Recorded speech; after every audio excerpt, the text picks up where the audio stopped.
Hi, everybody. It's Samantha, Janella, and Mo, and we're back with another episode that you don't want to miss on the Deeper Than Tech podcast, where we talk about how to grow your career in an industry that was not designed with us in mind. Talking about money is kind of taboo, but it doesn't have to be boo. Getting a new job in tech or starting a career in tech can bring exciting opportunities, but also can be very confusing. In today's episode, we're going to talk about things to keep in mind.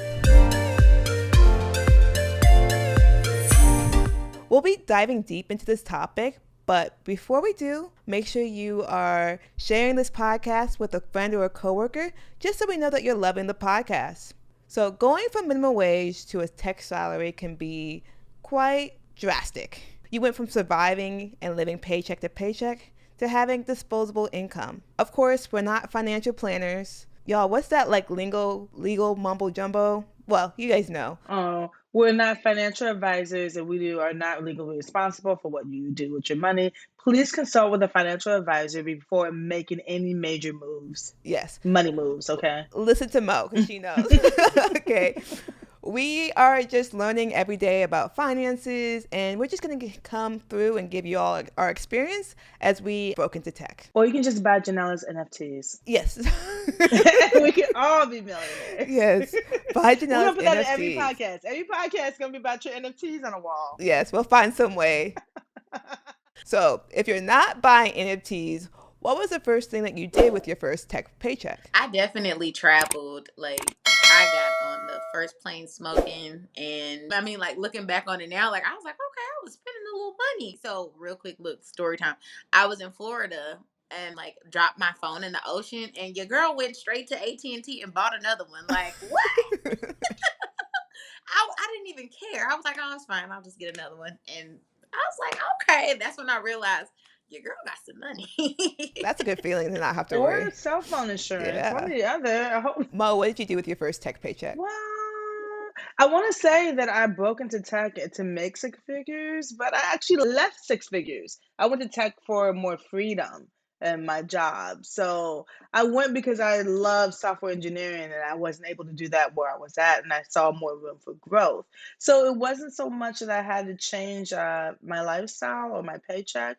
It was just more, and I'm the kind of person who doesn't want to work after a certain period in my life. So I threw more into my 401k. It just increased. Yes. I'm still So trying to be like me. Damn, Mo, I want to be like you when I grow up. I guess I'm kind of more on the Mo side of things. Sorry, Janella, I didn't buy anything fancy. I was scared. I was like, I don't want to be broke again. If you ever been broke in your life, you're like, I'm never going back. I'm throwing money in the 401k. So for me, I definitely did save my money. I've been living like this for the last years, right? So I was like, why change it because I have a higher paycheck? So I mostly just stashed it away. So that way, like Mo said, if you've never had money before, don't want to go back into that situation. Never again. Never again. So there is nothing wrong with that. No, but we talked about your first paycheck. We didn't talk about lately. At first, I was that way. And then I got comfortable when my 401k was looking nice. I was like, oh, now I can be a travel person. Now I can go see what Black girl luxury is all about. So now I enjoy more with balance, but I'm not going to leave this earth and save all this money to give to my children and my children's children, but not have lived myself. So now I live a little bit more. And I just bought a new car. So we're going to put that out there. Love that. I will say I was more exposed to some of those saving techniques like the 50-30-20 versus before I couldn't do that. Now I'm able to do that. Oh, run that back for people who don't know what that is. So what's the 50, 30, 20? 50-30-20. So you want to save at least 20% of your income. You want to have a spending or wants account with about 30%. And you want to make sure you save about 50% for your needs. So I was able to maybe not the first, but maybe the fifth check, I started to say, all right, how can I be an adult? And I was able to do that and create wants accounts versus a need account. So now I'm not in. Who is that wants to be on a podcast? They obviously want to be on a podcast. Bring them in. Buddy. Right. So now I'm able to, go when I'm at the store. I like that. My wants account. I'm swiping my needs because I'm getting groceries. So Lord. Being able to distribute, my money properly, so that I could be like Mo when I grow up. Well, how do you manage your money? Are you using any type of bucketing system like Janella is doing? No, that's why I was listening. I was like, what's a 50, 30, 20? I don't know that. All I know is save, save, save until I feel like I can't save anymore. And it's like splurge. So I don't have a system, and I should. Even though I grew up reading Rich Dad Poor Dad, so I knew that there were fundamental things I had to do, like having that 401k, having a Roth IRA, like building up education funds for my kids, and then also ensuring that I was owning property instead of just always renting. There's nothing wrong with renting, but I wanted for me to be able to own property, and it's really paid off because I've owned property for about 15 years, and now it's booming. Now the property is getting ridiculous, and I'm like, I can't wait to sell it, but I'm gonna keep holding for another 15 to 20 years. Yeah. You are full adult mode right now. You're doing Oh yeah, I mean, I'm a it. little bit. We're not gonna talk about I how know that's seasoned we right. are over here, but I'm a little bit older than you two. Yeah, for me, I've tried a bunch of systems. I have tried YNAB. You need a budget. It's a whole system. What I've was also this?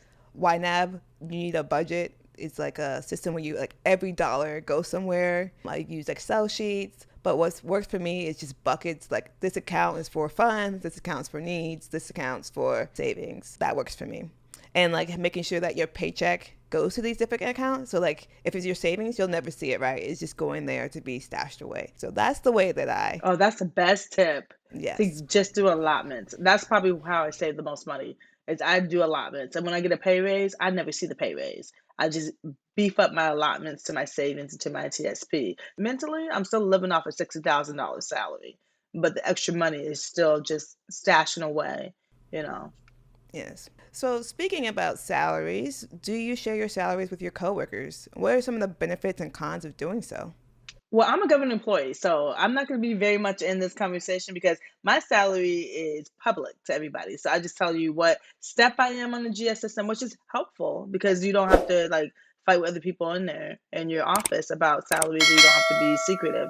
So every government employee, if you just tell them I'm a GS 12, I'm a GS 13, you automatically know what their pay range is. I really like that because a lot of companies are trying to like not be transparent about these pay bands, which is like we're gonna find out somehow. So just share it. And it gets really sticky with like the associate, the entry level, the coordinator, the all these different roles in Oh, wow. between. And then you got this back end system that only like management knows about, this like ABCD, I don't even know. But it's just like, just give us the tea. Like, So do you disclose it or not? Are you gonna tell people? I didn't. You don't have to do it in a podcast, but are you okay with disclosing your salary to others publicly or just in small groups? yeah, just a small group. I think it depends on if I feel like we've grown a friendship. Otherwise, it can get a little tricky. Yeah, I tend to share it with my friends if I know they're in the same industry as myself. If they're not in the same industry, I don't know why we would be talking about how much money I make. I will talk about finances with you, like how do you save money, how do you invest money, but is sharing my salary with somebody that's not in the same field, I'm not sure how beneficial that is for them. So like my coworkers, I definitely share my salary with my coworkers. I would say make sure you look up the law in your state to make sure that it is okay that you can share your salary because not all states, I don't think you're allowed to. So make sure you check it. What? They might have changed the law, but from what I know, you have to check. So then, how does it work for if you use Glassdoor or if you're using like Blind to look at I salaries? mean, I guess those are anonymous platforms, so maybe that doesn't count. But like, if a job finds out that you're sharing your salaries, they could retaliate against you. So make sure you just check. But in my state, New York State, I can share my salary, and I definitely do that with my coworkers just to make sure like I'm not getting underpaid. I definitely have seen people get underpaid because they aren't sharing. So find yourself an ally and get the salaries together. That's the key word, the ally. Not that I want to entertain like not having allies, but I think it's important to just, be able to trust whoever you're talking to, even though it's helpful because I'm a helpful person. But people will do some weird things out here. Like, because it's not something you're supposed to do, they may, say you did it. So it's like, you got to kind of be cautious. Befriend your gatekeepers, befriend the secretary, befriend payroll, befriend HR, because they will let you know one way or another if you're being underpaid or not. I'm not sure if they would tell you that you're being underpaid or not. At least not at my. But sometimes they don't. But if they feel like they have like a heart to heart connection with you, they'd be like, I think you should go talk to your boss about a raise. And you're like, oh, I don't feel confident enough to do that. They're like, no, really. You should go talk. There's enough money in the budget. I could promise you they can make it happen. So sometimes it helps to befriend these people. No, go do that. So, what would happen if y'all found out that your coworkers are making more money than you do? What would be your next steps? Tables would be flipped. No, I'm just playing. Shaking the table.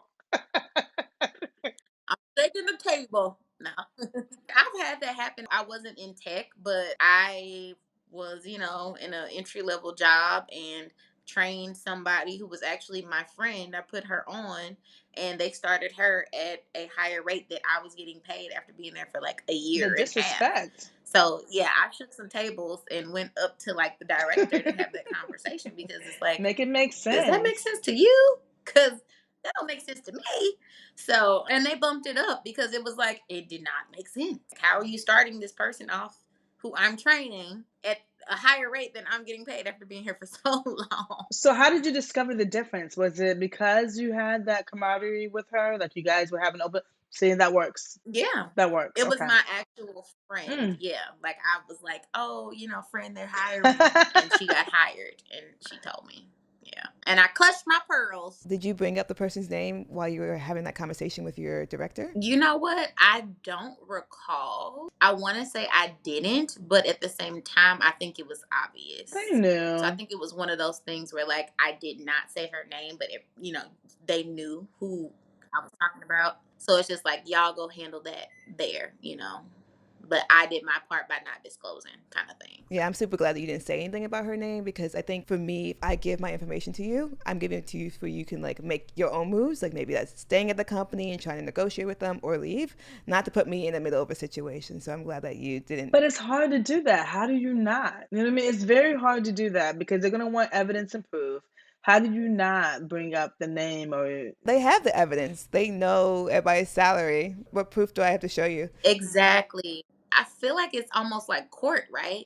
Like it's kind of like those loopholes and those like fine lines that you got to walk to make sure that you're in the clear, but also to have somebody feel like, okay, I know exactly what she's saying.